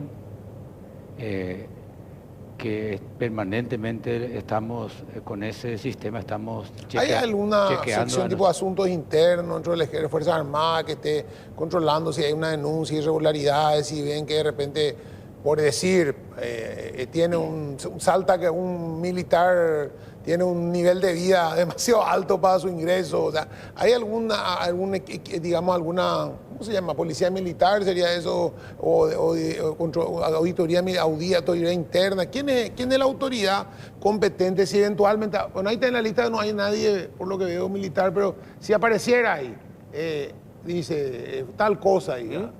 Dice Interpol, la mayoría es policía lo que están haciendo, ¿verdad? Pero, por ejemplo, si apareciera ahí, por ejemplo, Fuerzas Armadas o CODI, o no va a decir FTC. código, o decía, no sé, dijera control militar de tal lugar, ¿cómo actúan ustedes ahí como Fuerzas Armadas? Y nosotros estamos, no solamente en estos casos, en todos los casos de militares que cometan irregularidades, estamos actuando con todo el peso de la ley. El personal militar está en conocimiento de eso. O sea, ¿quién es el auxiliar de la justicia militar en la investigación de los casos? Porque esto va a la justicia militar si llega a aparecer alguien, pero ¿quién es la policía o quién es el investigador de estas causas? La justicia militar tiene fiscales que se encargan de la investigación. Son los fiscales militares los que realizan las investigaciones de los delitos militares, que son aquellos que son cometidos por militares en función de su profesión, ¿verdad? Los fiscales militares son los encargados de las investigaciones. Y en el CODI, como dije anteriormente, existe un control muy riguroso del perfil del oficial y del suboficial que está operando en el norte, porque somos conscientes de que estamos enfrentándonos al crimen organizado y los riesgos son enormes por el nivel, por la cantidad de dinero que ellos manejan, pero gracias a Dios hasta ahora, y gracias también al control muy estricto que hacemos, hasta ahora no tenemos ni un solo personal militar involucrado en este tipo de hechos. En este periodo por lo menos, ¿verdad? En este periodo, porque veíamos también el caso de militares que fueron procesados, el TV Loto que metió el celular ahí donde estaba uno de los investigados, etcétera, etcétera. Existen muchos casos. Sí. Yo me estoy refiriendo solamente ¿A este en particular? Al sector del CODI. Al sector del CODI. No, por supuesto que tenemos varios hechos irregulares y a eso me refería, que nosotros no ocultamos bajo la mesa nada, al contrario, somos los primeros en publicar pues y en tomar las medidas. Imagínate este general, o el tema este general de aire que está, este general de aire que está inclusive sentado con usted ahí en la mesa del CODENA, metido también en cuestiones de estos operativos de arma tráfico, influencia en Dimabel, etcétera, etcétera. Pero por eso es importante, y una vez creo que ya hablamos de eso, cuando el mensaje que se da desde la cabeza. Ustedes los primeros que dan la cara y no esconden, ¿verdad? No. Eso es muy importante, ¿verdad? Porque generalmente se tiende anteriormente a tapar, a minimizar, ¿verdad? Hoy por lo menos siempre... Eso no es justo como funcionarios del Estado que somos de obrar de esa manera. Tenemos que ser claros y transparentes. Si ocurre algo irregular, se tiene que enfrentar eso y no ocultar y tomar medidas. Con el caso de los abusos de autoridad cometidos por el personal militar, nosotros mismos fuimos los que quitamos eso a luz y nosotros mismos nos encargamos de castigarlo severamente, ¿verdad? Hoy podemos medir resultados cuando se amplía el área de cobertura del CODI, de la Fuerza Tarea Conjunta, cuando se decidió incluir un departamento más, Canindeyú, después se le agregó Itapúa, Misiones. Sí. Hoy, ¿cuánto ya pasaron? 3 meses, 2, 3 meses. Hoy ya hay resultados en ese sentido Y el general. primer resultado es mudemos digamos que el comentario hacia el sur. El primer resultado que tenemos es que desde que nos fuimos ahí no existió más ni un solo hecho delictivo de esa envergadura. Porque nosotros no nos vamos a hacer el papel que le corresponde legítima y constitucionalmente a la Policía Nacional. Nosotros de ninguna manera queremos hacer eso. Al contrario, queremos coadyuvar con la policía. Pero ¿cómo coadyuvamos? Enfrentando a estos grupos criminales que por su característica y por los armamentos, inclusive por el entrenamiento, pueden poner en entredicho o pretenden poner en entredicho la potestad soberana del Estado paraguayo en nuestro propio territorio. Y ese tipo de hechos escandalosos que se produjeron anteriormente, desde que nos instalamos en el sur, no volvieron a producirse. Estamos haciendo un trabajo arduo de inteligencia para enterarnos y prever en caso de que alguno de estos grupos criminales pretendan nuevamente hacer este tipo de hechos que realmente desde el punto de vista del Estado fueron vergonzosos, porque no podemos permitir que ningún grupo criminal se ponga por encima del Estado. Para ir redondeando, de estos 500 millones de dólares que el presidente Peña en su informe de gestión el otro día ante el Parlamento, el 1 de julio, hizo referencia a que se iba a invertir en materia de seguridad. ¿Se hizo ya la discriminación cuánto es lo que corresponde, por ejemplo, para equipamiento, Fuerzas Armadas? ¿O eso todavía no se hizo esa discriminación? Sí, tenemos los planes de fortalecimiento de las Fuerzas Armadas, son casi tan viejos como yo. Tenemos todos los planes. Y es la ejecución de ese plan del señor presidente, de la inversión de 500 millones de dólares, empezó con los supertucanos. Pero son casi 35 años o más que no se invierte realmente. Que no se Si no invierte. es más. Sí, y porque fuimos agredidos en el presupuesto año tras año. Claro, la famosa de la historia, la dictadura sí. Y la verdad que seguramente la sociedad misma nos tuvo miedo al principio, ¿verdad? Y algunas veces hasta yo le daría la razón, ¿verdad? O abusos cometidos en la época, en periodos anteriores. Y en los años 96, 97. Pero lo que hoy yo creo que estos 35 años de democracia, no queda duda desde el 2013 en adelante, cuando se aprueba, cuando teníamos el ataque del autodenominado Ejército del Pueblo Paraguayo, pues siempre este es un debate que se tuvo, Sí. vos sabés bien, general, ¿qué hacemos con las Fuerzas Armadas en tiempo de paz? Nosotros tenemos la amenaza del terrorismo. Sí. Sin la presencia de Y hoy la amenaza sin la presencia de la Fuerza de Tarea Conjunta en la zona norte, no sé qué hubiese pasado hoy de nosotros. Y Hoy hacer- tenés resultados corroborables. Y hoy el desafío es la lucha contra el crimen Justamente organizado. eso, general, Sí. como miembro del CODENA, como comandante del ejército, ¿no está en la hora de replantear alguna... en la Argentina, por ejemplo, tienen la gendarmería. En otros países también tienen una fuerza mixta entre policial y militar para trabajo de temas internos, casi una policía militarizada sería básicamente la gendarmería. ¿Se planteó alguna vez esa idea dentro de...? Es que para hablar de eso tenemos que hablar de reforma constitucional.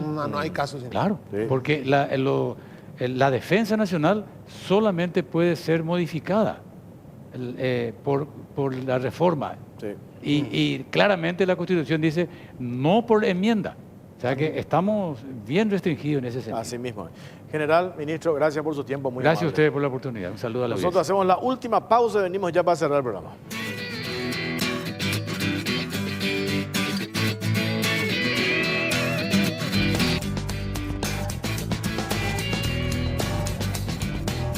Bueno, le agradezco a Gilardini todos los domingos por la camisa, por el saco que tengo. ¿Por qué me silban los muchachos? Pues son muchachos... ¿Eh? son muchachos de Dios gusto mío. diverso.